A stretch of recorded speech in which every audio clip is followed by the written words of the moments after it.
ನಮಸ್ಕಾರ ಪ್ರಿಯ ವೀಕ್ಷಕರೇ, ಮೂಡಲ ಧ್ವನಿ ಹಳ್ಳ ಪಬ್ಲಿಕ್ ಪವರ್ ಕನ್ನಡ ಯೂಟ್ಯೂಬ್ ಚಾನಲ್ಗೆ ಒಮ್ಮೆ ಸಬ್ಸ್ಕ್ರೈಬ್ ಮಾಡಿ, ಬೆಲ್ ಐಕಾನ್ ಪ್ರೆಸ್ ಮಾಡಿ, ಹೊಸ ವಿಡಿಯೋಗಳನ್ನು ನೋಡ್ತಾ ಇರಿ. ಶೇರ್ ಮಾಡಿ, ಲೈಕ್ ಮಾಡಿ, ಕಮೆಂಟ್ ಬಾಕ್ಸಲ್ಲಿ ಕಮೆಂಟ್ ಹಾಕಿ.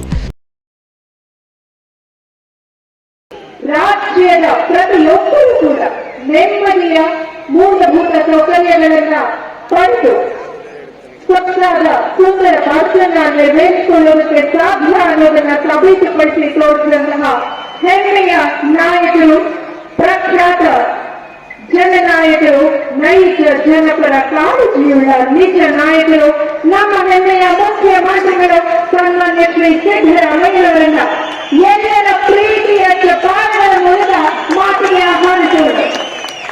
ಮತ ಹಾಕಿ ಆಶೀರ್ವದಿಸಿ ಆರಿಸಿ ಕಳಿಸಿದ ಜನರ ಋಣ ತೀರಿಸುವಂತಹ ಕೃತಜ್ಞತಾ ಭಾವದಿಂದ ನುಡಿದಂತೆ ನಡೆದ ಸರ್ಕಾರವನ್ನು ಪ್ರಖ್ಯಾತಿಗೆ ಕಾರಣರಾದಂತಹ ನಮ್ಮ ಹೆಮ್ಮೆಯ ಕರ್ನಾಟಕ ಸರ್ಕಾರದ ಹೆಮ್ಮೆಯ ಮುಖ್ಯಮಂತ್ರಿಗಳು ಸನ್ಮಾನ್ಯ ಸಿದ್ದರಾಮಯ್ಯನವರು ಇದೀಗ ನಮ್ಮೆಲ್ಲರನ್ನು ಉದ್ದೇಶಿಸಿ ಮಾತನಾಡಲಿದ್ದಾರೆ.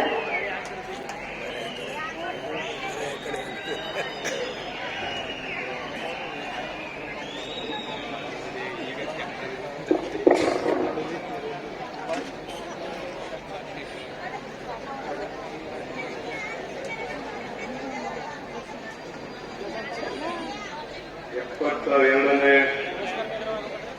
ಅಖಿಲ ಭಾರತ ಸಹಕಾರ ಸಪ್ತಾಹ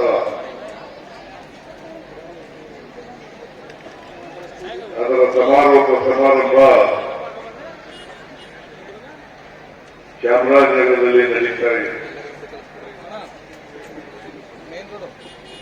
ಈ ಸಮಾರಂಭದಲ್ಲಿ ಚಾಮರಾಜನಗರಕ್ಕೆ ಅನೇಕ ಸಾರಿ ಬಂದಿದ್ದೇನೆ. ಚಾಮರಾಜನಗರ ಹೆಡ್ ಕ್ವಾರ್ಟರ್ಸ್ ಚಾಮರಾಜನಗರ ಜಿಲ್ಲೆಗೆ ಬಹಳ ಜನ ಹೇಳ್ತಾ ಇದ್ರು, ಈ ಜಿಲ್ಲೆಗೆ ಹೋದ್ರೆ ಮಂತ್ರಿ ಸ್ಥಾನ ಹೋಗ್ಬಿಡ್ತದೆ ಅಂತ ಹೇಳಿ. ನಾನು ಈ ಜಿಲ್ಲೆಗೆ ಒಂದು 20 ಸಾರಿ ಬಂದಿರ್ಬೋದು. ಜಿಲ್ಲೆಗೆ ಮೂಢನಂಬಿಕೆ ಇದೆಯಲ್ಲ, ಈ ಜಿಲ್ಲೆಗೆ ಬಂದ್ರೆ ಅಧಿಕಾರ ಹೋಗ್ಬಿಡ್ತದೆ ಪ್ರಶ್ನೆ ಕೇಳ್ತಾ ಇದ್ರು. ಏನ್ ಸರ್ ನೀವು 20 ಸಾರಿ ಬಂದಿದ್ದೀರಿ,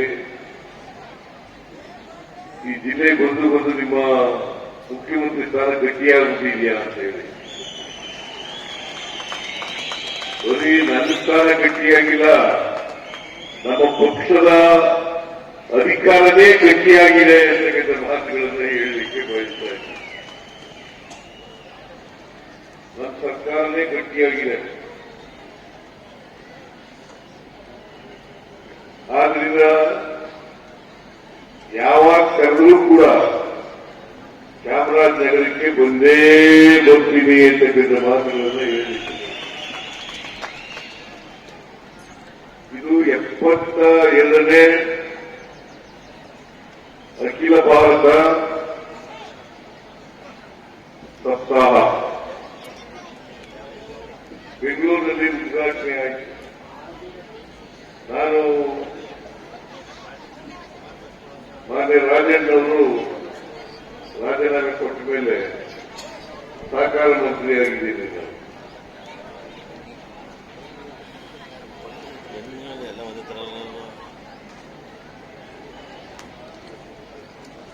ಒಂದು ವೇಳೆ ರಾಜಣ್ಣ ಇದ್ದಿದ್ರೆ ನಾನು ಸಹಕಾರ ಮಂತ್ರಿ ಆಗ್ತಾ ಇರಲಿಲ್ಲ. ಸಹಕಾರ ಮಂತ್ರಿಯಾಗಿ ಮುಖ್ಯಮಂತ್ರಿಯಾಗಿ ಈ 70ನೇ ಸಹಕಾರ ಸಪ್ತಾಹದ ಉದ್ಘಾಟನೆಯನ್ನು ಮಾಡಿದ್ದೇನೆ. ಟಿ ದೇವೇಗೌಡರು ಮಹಾಮಂಡಲದ ಅಧ್ಯಕ್ಷರು ಮತ್ತು ಇತರೆಲ್ಲ ಸ್ನೇಹಿತರು ಬಂದಿದ್ರು ನನ್ನ ಕರೆಯುತ್ತೆ, ನೀವೇ ಉದ್ಘಾಟನೆ ಮಾಡಬೇಕು ಅಂತ. ಆಯ್ತಪ್ಪ, ನಾನು ಬರ್ತೀನಿ ಉದ್ಘಾಟನೆಗೆ. ಸಮಾರೋಪ ಸಮಾರಂಭಕ್ಕೂ ಬರ್ತಾ ಇದ್ದೀನಿ, ಯಾಕೆಂದ್ರೆ ಅದು ಚಾಮರಾಜನಗರ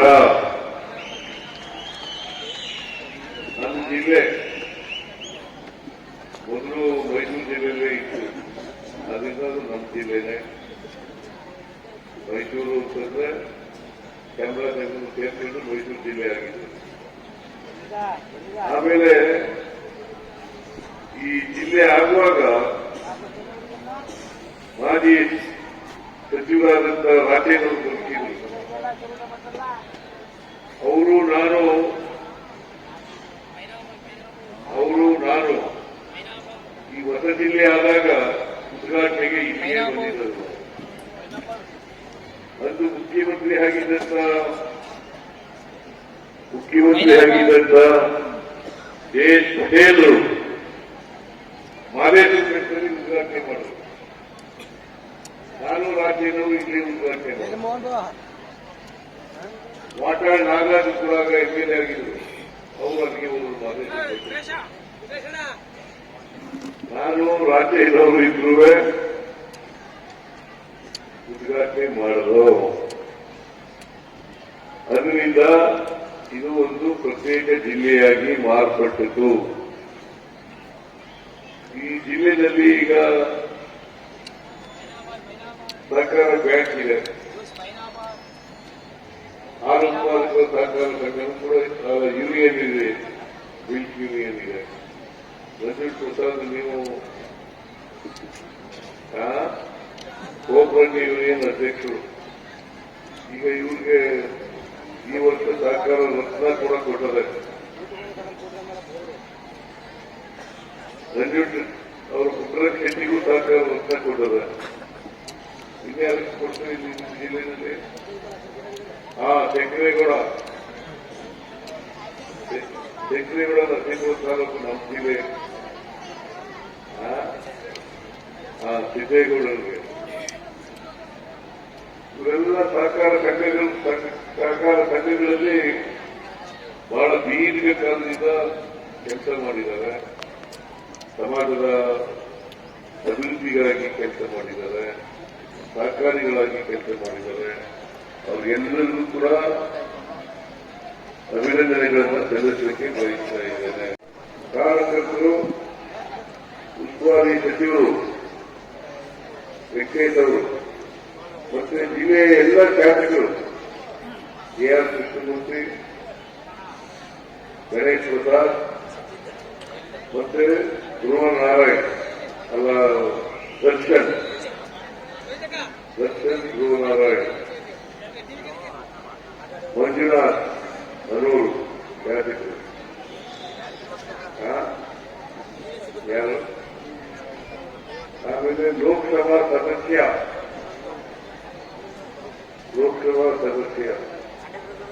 ಇವರೆಲ್ಲರಿಗೂ ಕೂಡ ಇಷ್ಟೊಂದು ದೊಡ್ಡ ಪ್ರಮಾಣದಲ್ಲಿ ಚಾಮರಾಜನಗರದಲ್ಲಿ ಹೆಚ್ಚು ಜನ ಸೇರಿಸಿ ಮಾಡ್ತಾ ಇರೋದ್ರಿಂದ, ಸಮಾರೋಪ ಸಭಾ ಮಾಡ್ತಾ ಇರೋದ್ರಿಂದ ಅವರೆಲ್ಲರಿಗೂ ಕೂಡ ಧನ್ಯವಾದಗಳನ್ನ ಹೇಳಲಿಕ್ಕೆ ಬಯಸ್ತಾ ಇದ್ದೇನೆ.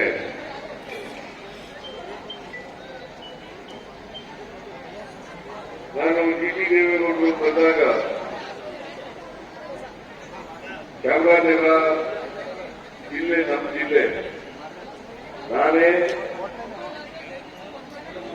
ಸಮಾರಂಭದಲ್ಲೂ ಕೂಡ ಭಾಗವಹಿಸ್ತೇನೆ ಅಂತಕ್ಕಂಥ ಮಾತುಗಳನ್ನು ಹೇಳಿದೆ. ಇವತ್ತು ಭಾಗವಹಿಸಿದ್ದೇನೆ. ನೀವೆಲ್ಲರೂ ಕೂಡ ಬಹಳ ತಾಳ್ಮೆಯಿಂದ ಬಹಳ ಹೊತ್ತಿನಿಂದ ಕೂತಿದ್ದೀರಿ. ನಾನು ಸ್ವಲ್ಪ ತಡವಾಗ್ತದೆ. ಆ ತಡವಾಗೋದ್ರಿಂದ 1 ಗಂಟೆಗೆ ಪ್ರಾರಂಭ ಆಯಿತು. 1 ಗಂಟೆಯಿಂದ ಈಗ 3:45 ಅಲ್ಲ 2:45 ನಡೆದಿದೆ. ಇದೊಂದು 20 ನಿಮಿಷ ಮುಗಿದೋಯ್ತದೆ. ನೀವೆಲ್ಲ ಸಹಕಾರಿಗಳು, ಇದು ಪರಸ್ಪರ ಸಹಕಾರದಿಂದ ನಡೀತಕ್ಕಂಥದ್ದು. ಅದಕ್ಕೆ ನೆಹರೂರವರು ಪ್ರಧಾನಮಂತ್ರಿಯಾಗಿದ್ದಾಗ ನಾನು ಮೊನ್ನೆ ಉದ್ಘಾಟನಾ ಸಮಾರಂಭದಲ್ಲಿ ಕೂಡ ಹೇಳಿದೆ, ಗ್ರಾಮೀಣ ಭಾರತ ಆರ್ಥಿಕವಾಗಿ ಅಭಿವೃದ್ಧಿ ಆಗಬೇಕಾದ್ರೆ ಪ್ರತಿ ಹಳ್ಳಿನಲ್ಲಿ ಕನಿಷ್ಠ ಒಂದು ಶಾಲೆ ಇರಬೇಕು, ಒಂದು ಗ್ರಾಮ ಪಂಚಾಯಿತಿ ಇರಬೇಕು, ಒಂದು ಸೊಸೈಟಿ ಇರಬೇಕು. ಈ ಮೂರು ಸಂಸ್ಥೆಗಳು ಇರಲೇಬೇಕು ಅಂತ ಹೇಳಿ ಜವಾಹರ್ಲಾಲ್ ನೆಹರು ಅವರು ಹೇಳಿದರು. ಒಂದು ಶಾಲೆ, ಎರಡನೇದು ಗ್ರಾಮ ಪಂಚಾಯಿತಿ, ಮೂರನೇದು ಸಹಕಾರ ಸಂಘ. ಇವರಿದ್ರು ಮಾತ್ರ ಗ್ರಾಮಗಳ ಉದ್ಧಾರ ಆಗಲಿಕ್ಕೆ ಸಾಧ್ಯ ಆಗ್ತದೆ. ಇಲ್ಲಿವರೆಗೆ ಕಷ್ಟ ಅಂತಕ್ಕಂಥ ಮಾತುಗಳನ್ನ ಹೇಳಿದರು. ಗ್ರಾಮೀಣ ಭಾರತದ ಉದ್ಧಾರ ಆಗಲೇ ದೇಶದ ಉದ್ಧಾರ ಆಗಲ್ಲ. ಇದನ್ನ ನೆಹರು ಹೇಳಿದ ಅದಕ್ಕೋಸ್ಕರನೇ ಪಂಚವಾರ್ಷಿಕ ಯೋಜನೆಗಳಲ್ಲಿ ಇದನ್ನ ಸೇರಿಸಿದರು. ಆ ಕಾರಣದಿಂದಲೇ ಈ ಸಪ್ತಾಹವನ್ನ ಜವಾಹರ್ಲಾಲ್ ನೆಹರೂರವರ ಜನ್ಮದಿನ ನವೆಂಬರ್ 14 ಅವತ್ತೇ ಉದ್ಘಾಟನೆ ಆಗ್ತದೆ. ಸಪ್ತಾಹ ಉದ್ಘಾಟನೆ ಆಗ್ತಕ್ಕಂಥದ್ದು. ಆಮೇಲೆ ಒಂದು ವಾರ ನಡೀತದೆ. ಬಹುಶಃ ಡಿ ದೇವೇಗೌಡರು ಎಲ್ಲ ಕಡೆ ಹೋಗಿದ್ರು ಅಂತ ಅನ್ಸುತ್ತೆ. ಎಲ್ಲ ಕಡೆ ಭಾಷಣ ಮಾಡಿದ್ದಾರೆ. ಈಗ ಇದರಲ್ಲಿ ಭಾಷಣ ವರದಿಯಾಗಿದೆ ಪತ್ರಿಕೆಗಳಲ್ಲಿ. ಬಹಳ ಚೆನ್ನಾಗಿ ಮಾತಾಡಿದ್ದಾರೆ. ಮತ್ತೆ ಇವರು ಕೂಡ ಬಹಳ ದೀರ್ಘಕಾಲದ ಸಹಕಾರಿ ಅವರಿಗೆ ಬಹಳ ವರ್ಷಗಳ ಅನುಭವ ಇದೆ. ನಾನು ಡಿ ದೇವೇಗೌಡರು ಒಂದೇ ಕಾನ್ಸ್ಟಿಟ್ಯೂನ್ಸಿ ಕಾನ್ಸ್ಟಿಟ್ಯೂನ್ಸಿ ನಾನು ಮೊದಲು ಎಲೆಕ್ಷನ್ ಇದ್ದೇನಲ್ಲ 83ರಲ್ಲಿ ಅದು ನಂತರದಲ್ಲಿ ಇದು ನಂತರದಲ್ಲಿ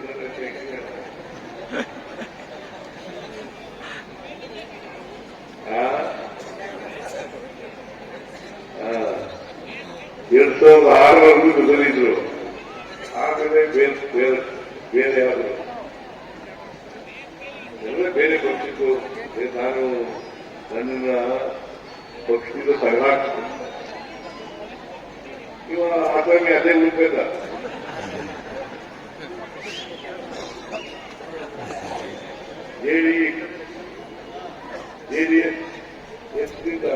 ಜೆಡಿಎಸ್ನಿಂದ ಇವರು ದೇವೇಗೌಡ ಅಲ್ಲೇ ಉಳ್ಬೇಕ. ನಾನು ತಗಲಾಕಿದ ಮೇಲೆ ಏನ್ ಮಾಡೋದು? ತಗಲಾಕಿದ ಮೇಲೆ ಅಹಿಂದ ಸಂಘಟನೆ ಪ್ರಾರಂಭ ಮಾಡಿದೆ. ಅಹಿಂದಾಸ್ ಅಂದ್ರೇನು? ಅಲ್ಪಸಂಖ್ಯಾತರು, ಹಿಂದುಳಿದವರು, ದಲಿತರು, ಸಮಾಜದಲ್ಲಿರ್ತಕ್ಕಂಥ ಸ್ಥಳ ಸಮುದಾಯಗಳು ಇವರು ಸಂಘಟನೆ ಮಾಡ್ತಾ ಇರುವಾಗ ಕಾಂಗ್ರೆಸ್ನಿಂದ ಕರೆ ಬಂತು ನನಗೆ. ನಾನು ಕಾಂಗ್ರೆಸ್ನಿಂದ ಕರೆ ಬಂತು. ಕಾಂಗ್ರೆಸ್ ಸೇರ್ತೀರಿ ಅಂತೇಳಿ ಕರೆ ಬಂತು. ಕಾಂಗ್ರೆಸ್ ಸೇರಿದೆ. ಕಾಂಗ್ರೆಸ್ ಸೇರಿ ನಾನು ಯಾವುದೇ ಪಕ್ಷದಲ್ಲಿದ್ದು ಜನತಾ ಪಾರ್ಟಿ, ಜನತಾದಳ, ಕಾಂಗ್ರೆಸ್ ಬೇರೆ ಪಕ್ಷಗಳಿಗೆ ಹೋಗಿಲ್ಲ. ಲೋಕಸಭಾ ಅದೇ ಲೋಕಸಭಾ ಆಗಿತ್ತು. ಲೋಕಸಭೆಯಿಂದಲೇ MLA ಆದದ್ದು ನಾನು 83ರಲ್ಲಿ. ಲೋಕಸಭಾ ಜನತಾ ಪಾರ್ಟಿ ಎಲ್ಲ ಒಡೆದು ಲೋಕಸಭಾ, ಜೆಡಿಯು ಇವೆಲ್ಲ ಜನತಾದಳ ಇವೆಲ್ಲ ಆದ್ಮೇಲೆ ನಾನು ಲೋಕಸಭೆಗೂ ಹೋಗಿದ್ದೆ. RSS ಬಿಜೆಪಿಯವರು ಇದ್ರು ಜನತಾ ಪಾರ್ಟಿ ಆದಾಗ. ಸೋಷಲಿಸ್ಟ್ ಪಾರ್ಟಿ ಇತ್ತು, ಸ್ವಲ್ಪ ಕಾಂಗ್ರೆಸ್ ಇತ್ತು, ಆಮೇಲೆ ಚಂದ್ರಶೇಖರ್ ಪಾರ್ಟಿ ಇತ್ತು. ನಾನು ಲೋಕಸಭೆಗೆ ಹೋದೆ. ಯಾಕಂದ್ರೆ ನಾನು ಫಾಲೋ ಮಾಡ್ತಾ ಇದ್ದದ್ದು ಜಾಕ್ ಫರ್ನಾಂಡಿಸ್ ಅವರನ್ನ. ಜಾಕ್ ಫರ್ನಾಂಡಿಸ್ ಅವರು ಎಲ್ಲಿ ಹೋಗ್ತಾರೆ ಅಲ್ಲಿ ಹೋಗ್ತಾ ಇದ್ದಾರೆ. ಹಾಗಾಗಿ ಯಾಕಂದ್ರೆ ಅವರು ಸೋಷಲಿಸ್ಟ್ ನಾಯಕರು ಜಾಕ್ ಫರ್ನಾಂಡಿಸ್ ಅವರು. ನಾನು ಸೋಷಲಿಸ್ಟ್ ಪಾರ್ಟಿಗೆ ರಾಜಕಾರಣ ಪ್ರಾರಂಭ ಮಾಡೋದಕ್ಕಿಂತ ಮುಂಚಿತವಾಗಿ ಸೋಷಲಿಸ್ಟ್ ಪಾರ್ಟಿ ಸಮಾಜವಾದಿ ಯುವಜನ ಸಭಾ ಮೆಂಬರ್ ಆಗಿದೆ. ಹಾಗಾಗಿ ಜನತಾ ಪಾರ್ಟಿಗೆಲ್ಲ ಸೇರ್ಕೊಂಡ ಮೇಲೆ ಜನತಾ ಪಾರ್ಟಿ ಆಯಿತು. ಆಮೇಲೆ ನಾನು ಜನತಾ ಪಾರ್ಟಿಯಿಂದ ಜನತಾದಳ, ಲೋಕದಳ, ಈಗ ಕಾಂಗ್ರೆಸ್. ಕಾಂಗ್ರೆಸ್ ಬಂದ ಮೇಲೆ 2 ಸಾರಿ ಮುಖ್ಯಮಂತ್ರಿ ಆದ. ಒಂದು ವೇಳೆ ಜನತಾದಳ ಎಷ್ಟೆಲ್ಲ ಇದ್ದಿದ್ರೆ ಮುಖ್ಯಮಂತ್ರಿ ಆಗ್ತದೆ. ಯಾಕಂದ್ರೆ ದೇವೇಗೌಡರು ನನ್ನನ್ನು ಮುಖ್ಯಮಂತ್ರಿ ಮಾಡಕ್ ಬಿಡ್ತಾ ಇರಲಿಲ್ಲ.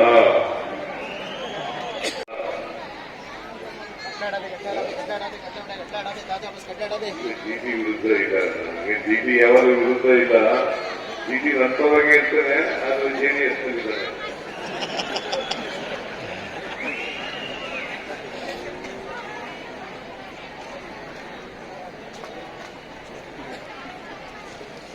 ನೀನೇ ಆಗ್ಲಿ ಇವತ್ತಿಗೆ ನಾನು ಈ ಸಾರಿ 2023ರಲ್ಲಿ ಮುಖ್ಯಮಂತ್ರಿ ಆಗ್ತದೆ. ಇವತ್ತು ನಾನು ಅಧಿಕಾರ ಸ್ವೀಕಾರ ಮಾಡಿದ್ದು ಮೇ 23 ಅಲ್ಲ 1923 20ನೇ ತಾರೀಕು. ಇವತ್ತಿಗೆ 2.5 ವರ್ಷ. ಒಂದು ರೀತಿಯಲ್ಲಿ ನನಗೆ 2 ವರ್ಷ ತುಂಬಿದೆಯಲ್ಲ, ಆ 2 ವರ್ಷದ ದಿನಾಚರಣೆ ಕೂಡ ಇಲ್ಲೇ ನಡೀತಾ ಇದೆ.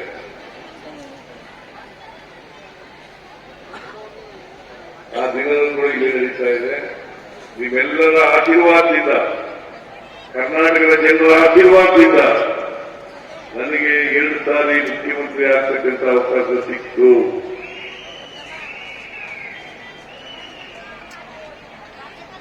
ಮುಖ್ಯಮಂತ್ರಿ ಆದ್ಮೇಲೆ ಸಮಾಜದಲ್ಲಿರ್ತಕ್ಕಂಥ ಎಲ್ಲ ಬಡವರು, ಯಾವುದೇ ಪಕ್ಷ, ಯಾವುದೇ ಧರ್ಮ, ಯಾವುದೇ ಜಾತಿ, ಅಲ್ಲಿರ್ತಕ್ಕಂಥ ಎಲ್ಲ ಬಡವರಿದ್ದಾರಲ್ಲ, ಅವ್ರ ಪರವಾಗಿ ಕೆಲಸ ಮಾಡತಕ್ಕಂಥ ಅವಕಾಶ ಸಿಕ್ಕಿದೆ. ಇಲ್ಲಿವರೆಗೆ ಮಾಡಿದ್ದೇನೆ, ಮುಂದೆಯೂ ಕೂಡ ಮಾಡ್ತೇನೆ ಅಂತಕ್ಕಂಥ ಮಾತುಗಳನ್ನ ಹೇಳಲಿಕ್ಕೆ ಬಯಸ್ತಾ ಇದ್ದೇನೆ.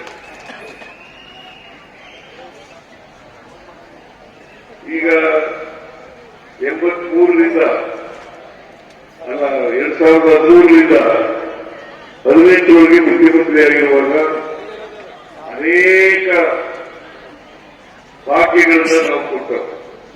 ಬಹುಶಃ ಇಲ್ಲಿರೋರಿಗೆಲ್ಲ ಗೊತ್ತಿದೆ, ನಿಮಗೂ ಗೊತ್ತಿದೆ. ಆ ಎಲ್ಲ ಭಾಗ್ಯಗಳು ಕೂಡ ದಲಿತರಿಗೆ, ಹಿಂದುಳಿದವರಿಗೆ, ಅಲ್ಪಸಂಖ್ಯಾತರಿಗೆ, ಎಲ್ಲ ಜಾತಿ ಬಡವರಿಗೆ ಬರ್ತಕ್ಕಂಥ ಕೆಲಸಗಳನ್ನ ಮಾಡಿದ್ರು. ಈ ಸಾರಿ 2023 ಮುಖ್ಯಮಂತ್ರಿ ಆದ್ಮೇಲೆ ಗ್ಯಾರಂಟಿ ಯೋಜನೆಗಳನ್ನ ಜಾರಿಗೆ ತಗಬೇಕು.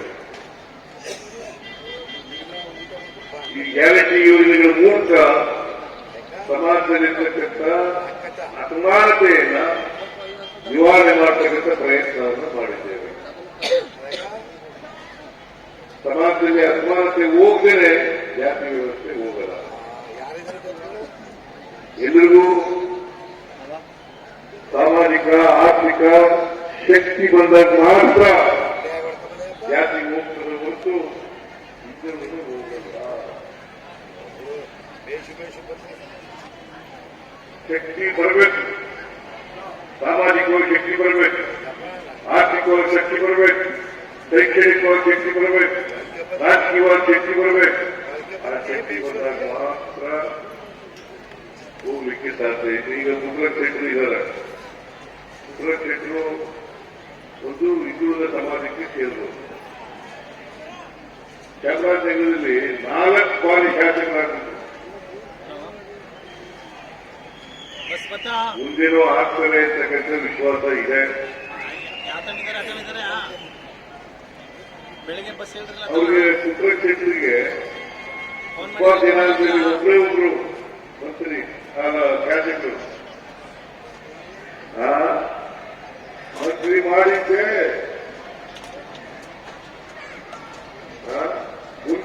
ಮುಂದೆ ಅವರಿಗೆ ಒಳ್ಳೆ ಭವಿಷ್ಯ ಇದೆ. ಬೆಂಗಳೂರು ಬೇಕ್ರೆ ಚಪ್ಪಳೆ ಬಿಟ್ಟು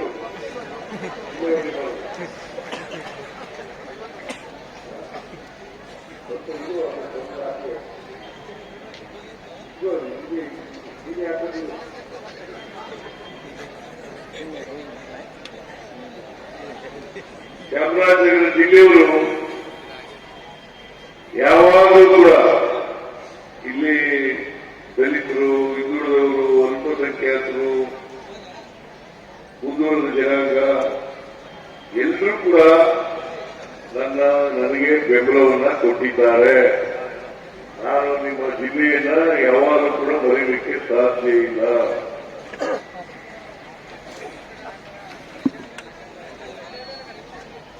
ಇವತ್ತು ಸಹಕಾರ ಸರ್ಕಾರದ ಅಂತಿಮ ದಿನ ಸಮಾರಂಭ. ನಿಮ್ಮೆಲ್ಲರಿಗೂ ಈ ನಾಡಿನ ಎಲ್ಲ ಜನರಿಗೆ 70ನೇ ಅಖಿಲ ಭಾರತ ಸರ್ಕಾರದ ಶುಭಾಶಯಗಳನ್ನು ಕೋರಲಿಕ್ಕೆ ಬಯಸ್ತಾ ಇದ್ದೇನೆ.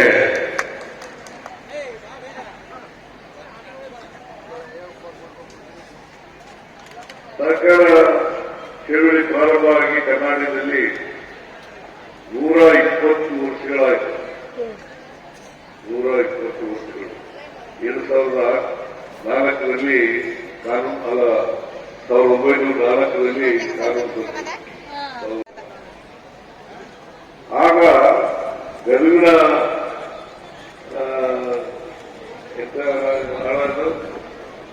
ಬೆಣಿಗಿನ ಹಾಳ ಅಲ್ಲಿ ಸಿದ್ದನಗೌಡ, ರಾಮನಗೌಡ ಪಾಟೀಲ ಅಂತ ಹೇಳಿ ಒಂದು ಪತ್ತಿನ ಸಹಕಾರ ಸಂಘವನ್ನು ಸ್ಥಾಪನೆ ಮಾಡಿದ್ರು. ಇಡೀ ಏಷ್ಯಾದಲ್ಲೇ ಒಂದು. ಹಾಗಾಗಿ ಕರ್ನಾಟಕ ಸಹಕಾರ ಸಂಘಕ್ಕೆ ಒಂದು ಹೆಬ್ಬಾಗಿಲು ಅಂತಕ್ಕಂಥದ್ದನ್ನು ಹೇಳಲಿಕ್ಕೆ ಬಯಸ್ತಾರೆ.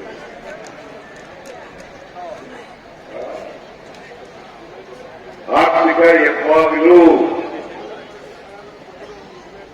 ಸಹಕಾರ ಸರ್ಕಾರಕ್ಕೆ ಹೆಬ್ಬಾಗಿಲು ಇದು. ಈ ಏಷ್ಯಾ ಖಂಡದಲ್ಲಿ ಇಡೀ ಕಾಲದಲ್ಲಿ 1904ರಲ್ಲಿ ಕಾನೂನು ತಗೊಂಡು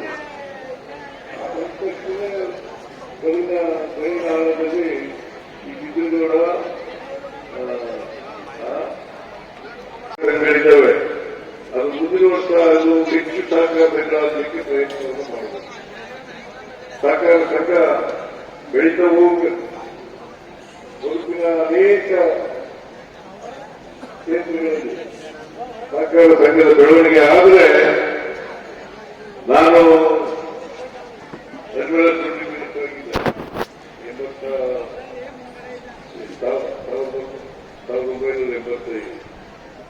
ಆಗ ಹೇಗೆ ಪ್ರತ್ಯಕ್ಷವಾಗಿದೆ. ನಾನು ಮಂತ್ರಿಯಾಗಿ ಇನ್ಚಾರ್ಜ್ ಅಧ್ಯಕ್ಷ ಆಗಿದೆ. ಕೆಎಂಎಫ್ ಅಧ್ಯಕ್ಷ ಸುಮಾರು 1 ವರ್ಷ ಕಾಲ ಇದ್ದೇನೆ ಕಾಣಿಸುತ್ತೆ. ಎಷ್ಟಪ್ಪ? 1 ವರ್ಷ ಕಾಲ ಇದೆ. ಸೊ ಹಾಗಾಗಿ ಕೆಎಂಎಫ್ ಬೆಳವಣಿಗೆಯನ್ನು ಮಾಡಲಿಕ್ಕೆ ಅನುಕೂಲ ಆಯಿತು. ನಾನು ಅನ್ವಲಸ್ಪಳ್ಳಿ ಮಿನಿಸ್ಟರ್ ಆಗಿರುವಾಗ ವ್ಯಕ್ತಿತ್ವ ಅನ್ವಲಸ್ಪಳ್ಳಿ ಮಿನಿಸ್ಟರ್ ನಾನಿದ್ದಾಗ ಈ ವೈದಿಗಳು ಮಿಲ್ಕ್ ಯೂನಿಯನ್ ಅಡಿನಲ್ಲಿ ಇರಲಿಲ್ಲ. ವೈದಿಗಳು ಮಿಲ್ಕ್ ಯೂನಿಯನ್ ಕೈಕೆಳಗಡೆ ಇರಲಿಲ್ಲ. ಮಿಲ್ಕ್ ಯೂನಿಯನ್ಗಳ ಕೈಕೆಳಗಡೆ ಮಾಡಿದ್ದು ನಾನು. ಮಿಲ್ಕ್ ಯೂನಿಯನ್ಗಳನ್ನ ರೈತರ ಪ್ರತಿನಿಧಿಗಳ ಯೂನಿಯನ್ಗಳ ಡೈರಿಗಳನ್ನ ತಗೊಂಡು ಅದನ್ನ ಆದೇಶ ಮಾಡಿ ಕೊಡ್ತಕ್ಕಂಥದ್ದು ಕೆಲಸ ಆ ಕಾಲದಲ್ಲಿ.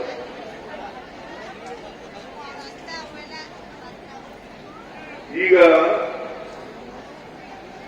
ರಾಜ್ಯದಲ್ಲಿ 16 ಮಿಲ್ಕ್ ಯೂನಿಯನ್ಗಳಿದ್ದಾವೆ.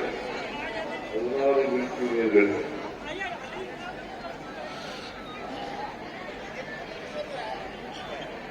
ಸುಮಾರು 1 ಕೋಟಿ ಲೀಟರ್ಷ್ಟು ಹಾಲು ಬರ್ತಾ ಇದೆ. 1 ಕೋಟಿ ಲೀಟರ್ ಹಾಲು ಒಂದ್ಸಲ ಇಡೀ ದೇಶದಲ್ಲಿ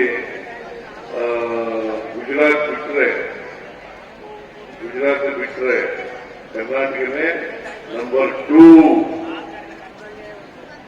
ಕರ್ನಾಟಕ 2ನೇ ಸ್ಥಾನದಲ್ಲಿದ್ರೆ ಅದಕ್ಕೆ ನಾವು ಎಲ್ಲ ಸಹಕಾರಿಗಳು ಮಿಲ್ಕ್ ಯೂನಿಯನ್ ಹಿಂದೆ ಅಧ್ಯಕ್ಷರಾಗಿದ್ದವರು, ಈಗ ಅಧ್ಯಕ್ಷರಾಗಿರ್ತಕ್ಕಂಥವರು, ಸದಸ್ಯರಾಗಿರ್ತಕ್ಕಂಥವರು, ಸೊಸೈಟಿಗಳ ಅಧ್ಯಕ್ಷರಾಗಿರ್ತಕ್ಕಂಥವರು ಎಲ್ಲರೂ ಕೂಡ ಕಾರಣ ಅಂತಕ್ಕಂಥ ಮಾತುಗಳನ್ನ ಹೇಳಲಿಕ್ಕೆ ಬಯಸ್ತಾ ಇದ್ದಾರೆ. ಆಮೇಲೆ ನಾನು 83ರಲ್ಲಿ ಮುಖ್ಯಮಂತ್ರಿ ಆದಾಗ ಹಾಲನ್ನ ವಿದ್ಯಾರ್ಥಿಗಳಿಗೆ ಕೊಡಬೇಕು ಅಂತ ತೀರ್ಮಾನ ಮಾಡಿದೆ. ಆ ಕಾಲದಲ್ಲಿ ಹಾಲು ಜಾಸ್ತಿ ಆಗಿದ್ದು, ಮಾರಾಟ ಕಡಿಮೆ ಇತ್ತು. ಆಗ ಹಾಲು ಜಾಸ್ತಿಯಾಗಿದೆ, ಏನ್ ಮಾಡೋದು ಸಾಲ ಅಂತ ಬಂದರು. ಮಿಲ್ಕ್ ಯೂನಿಯನ್ KMF ನಾನು ವಿದ್ಯಾರ್ಥಿಗಳಿಗೆ ಹಾಕೋಣ ಅಂತ ಹೇಳಿದೆ. ಆಮೇಲೆ ಕ್ಷೀರಭಾಗ್ಯ ಅಂತ ಜಾರಿ ತಂದರು. ಕ್ಷೀರಭಾಗ್ಯ, ಆಮೇಲೆ ಕ್ಷೀರಧಾರೆ. ಹಿಂದೆ ₹2 ಕೊಡ್ತಾ ಇದ್ರು 1 ಲೀಟರ್ ಹಾಲಿಗೆ. ಯಡಿಯೂರಪ್ಪ ಮುಖ್ಯಮಂತ್ರಿ ಆಗಿದ್ದಾಗ ₹2 ಕೊಡ್ತಾ ಇದ್ರು. ಅದನ್ನ ₹4 ಮಾಡಬೇಕು. ಈಗ ಆಮೇಲೆ ₹5 ಮಾಡಿದೆ ರಾಮನಗರದಲ್ಲಿ. ಈಗ ಪ್ರತಿ ದಿನ ₹5 ಕೋಟಿ ಕ್ಷೀರಧಾರೆ ಅಡಿಯಲ್ಲಿ ರೈತರಿಗೆ ಕೊಡ್ತಾ ಇದ್ದೇವೆ. ₹5 ಕೋಟಿ ಒಂದು ದಿನಕ್ಕೆ, 1 ಲೀಟರ್ ಹಾಲಿಗೆ ₹5. ಇದರಿಂದ ಪ್ರತಿ ದಿನ ₹5 ಕೋಟಿ ರೈತರಿಗೆ ಕೊಡ್ತಾ ಇದ್ದೀವಿ.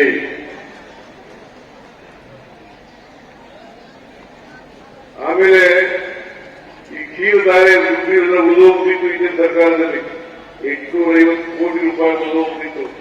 ಅವೆಲ್ಲರೂ ಸುತ್ತ ಮಾಡದೆ ಬಂದು ₹850 ಕೋಟಿ ಅದೆಲ್ಲರೂ ಸುತ್ತ ಮಾಡದೆ.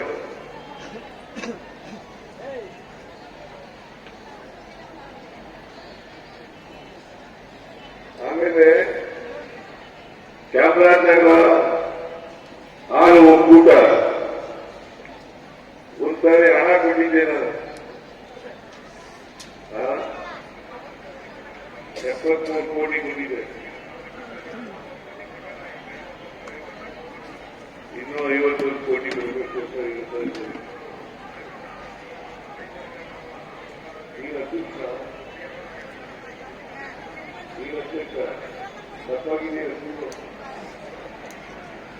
ಹಾಲು ದಿನ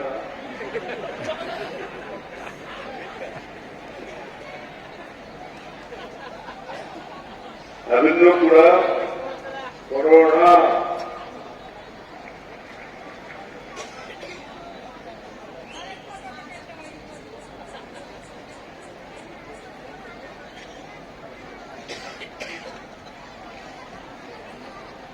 ಯಾಕೆಂದ್ರೆ ನಾವು ಪ್ರತ್ಯೇಕ ಮಿಲ್ಕ್ ಯೂನಿಯನ್ ಮಾಡಿದ ಮೇಲೆ ಹಣ ಕೊಡಲಿಲ್ಲ. ಇನ್ನೂ ಸರ್ಕಾರದವರು ಕೊಡಲಿಲ್ಲ. ನಾವು ಕೊಡ್ತಕ್ಕಂಥ ಕೆಲಸ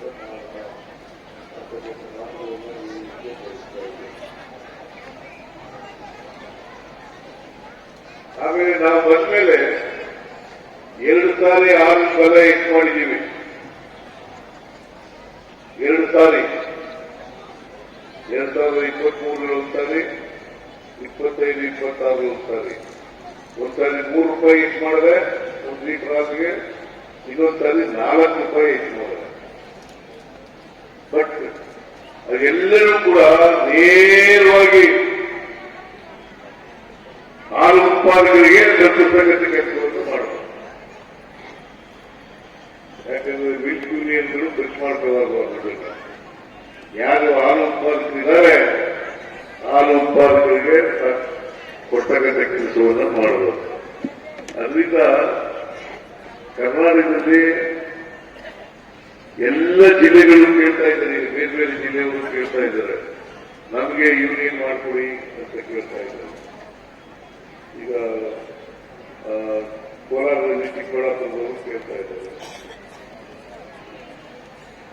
ಬೇರೆ ಬೇರೆ 7-3 ಜಿಲ್ಲೆಗಳಲ್ಲಿ ಇಲ್ಲಿ ಮಿಲ್ಕ್ ಯೂನಿಯನ್ಗಳಾಗಿದ್ದಾವೆ.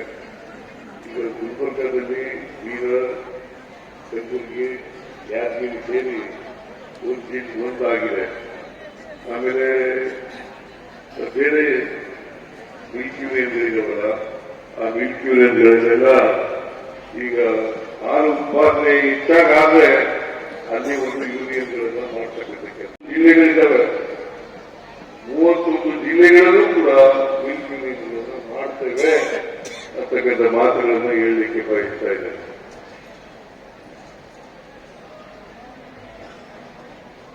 ಮಿಲ್ಕ್ ಯೂನಿಯನ್ಗಳು ಯಾಕಂತಂದ್ರೆ ಆರ್ಥಿಕವಾಗಿ ಬೆಳವಣಿಗೆ ಆಗಲಿಕ್ಕೆ ಇದು ಒಂದು ಉಪಕಸಬು.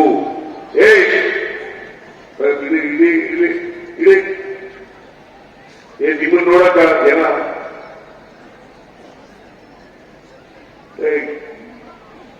ಇಡಪ್ಪ ಕೃಷ್ಣಮೂರ್ತಿ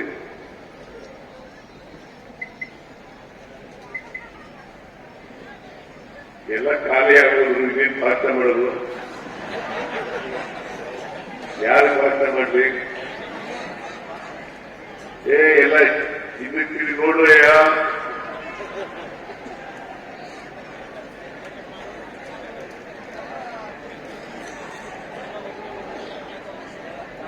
ಹಾಲು ಕರೆಯೋದು 4 ಗಂಟೆ ಮೇಲೆ. ಇಷ್ಟೊತ್ತಿಗೆ ಯಾಕೆ ಹೋಗ್ತೀರಿ?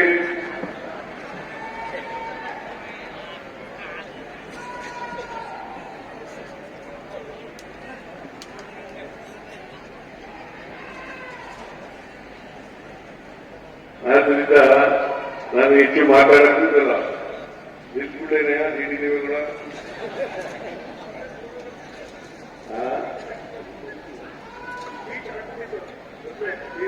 ಆಮೇಲೆ ಕೊನೆಯಲ್ಲಿ ಒಂದು ಅನೌನ್ಸ್ ಮಾಡಿಬಿಡ್ತೀನಿ. ಹೋಗಿ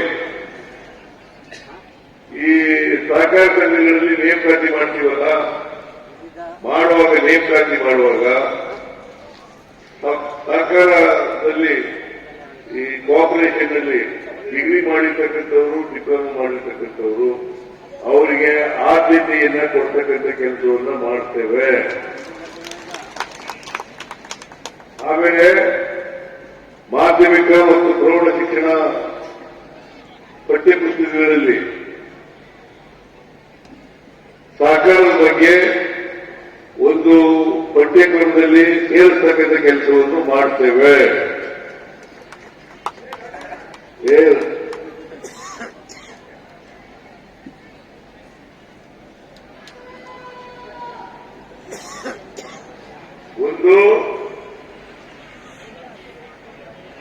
ಒಂದು ನೇಮಕಾತಿ ಮಾಡೋದು, ಡಿಪ್ಲೊಮಾ ಹೋಲ್ಡರ್ಸ್ಗೆ, ಪದವೀಧರರಿಗೆ ಆದ್ಯತೆ ಕೊಡೋದು. ಎಲ್ಲರೂ ಪಠ್ಯಪುಸ್ತಕಗಳಲ್ಲಿ, ಪಠ್ಯಕ್ರಮಗಳಲ್ಲಿ ಇನ್ನು ಸೇರಿಸೋದು. ಇದನ್ನ ಮಾಡತಕ್ಕಂಥ ಕೆಲಸವನ್ನ ಮಾಡ್ತೇನೆ ಅಂತಕ್ಕಂಥ ಮಾತುಗಳನ್ನ ಈ ಸಂದರ್ಭದಲ್ಲಿ ಹೇಳಿ 72ನೇ ಸಪ್ತಾಹ, ಅಖಿಲ ಭಾರತ ಸಪ್ತಾಹ ಇದೆಯಲ್ಲ, ಇದು ಹೊಸ ಘೋಷಣೆ. ರಾಜಣ್ಣ ಸಾರ್ಥಕ ಆಗ್ತದೆ ಅಂತ ಹೇಳ್ತಾರೆ ಹಿರಿಯ ಸಹಕಾರಿ.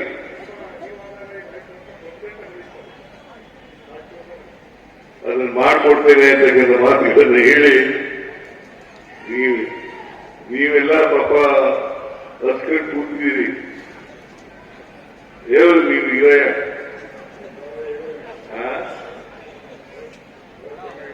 ಯಾವುದು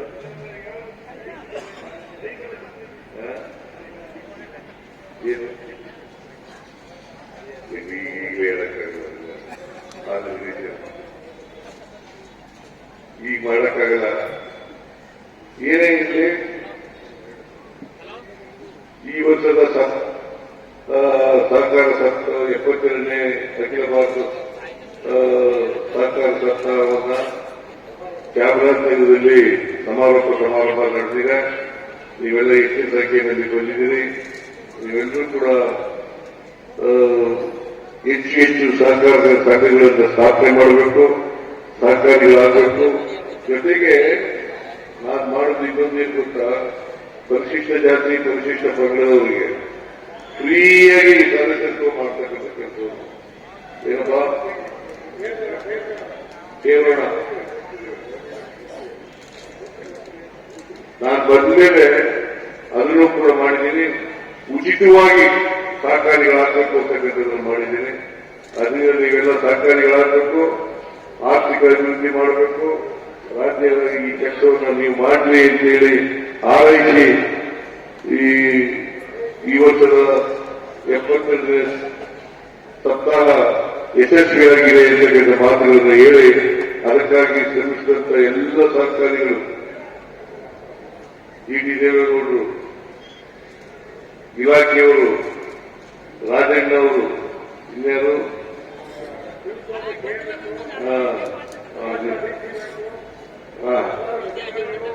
ಎಲ್ಲ ಅಧಿಕಾರಿಗಳೆಲ್ಲ ಸಹಕರಿಸಿದ್ದಾರೆ. ಅವ್ರಿಗೆಲ್ಲರಿಗೂ ಧನ್ಯವಾದಗಳನ್ನು ಹೇಳಿ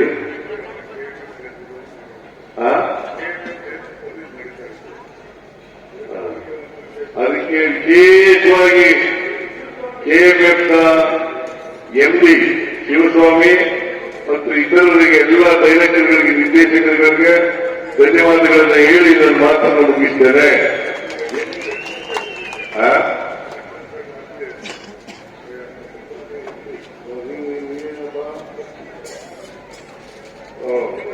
ಕೆಎಂಎಫ್ ಅಡ್ಮಿನಿಸ್ಟ್ರೇಟಿವ್ ನಿಬಂಧಕರು, ರಿಜಿಸ್ಟ್ರಾರ್ ಆಫ್ ಕೋಆಪರೇಟಿವ್ ಸೊಸೈಟಿ ಅವ್ರಿಗೂ ಧನ್ಯವಾದಗಳು, ಶಿವಸ್ವಾಮಿಗೆ ಧನ್ಯವಾದಗಳು, ಇತರ ಎಲ್ಲರಿಗೂ ಸಹಕಾರಿಗಳೆಲ್ಲರಿಗೂ ಕೂಡ ಧನ್ಯವಾದಗಳನ್ನು ಹೇಳಿ ನನ್ನ ಮಾತುಗಳನ್ನು ಮುಗಿಸ್ತೇನೆ. ಜೈ ಹಿಂದ್, ಜೈ ಕರ್ನಾಟಕ, ಜೈ ಸಹಕಾರ, ಜೈ ಸಹಕಾರ, ಜೈ ಸಹಕಾರ. ಸಹಕಾರಂ ಗೆಲ್ಗೆ, ಸಹಕಾರಂ ಬಾಳ್ಗೆ.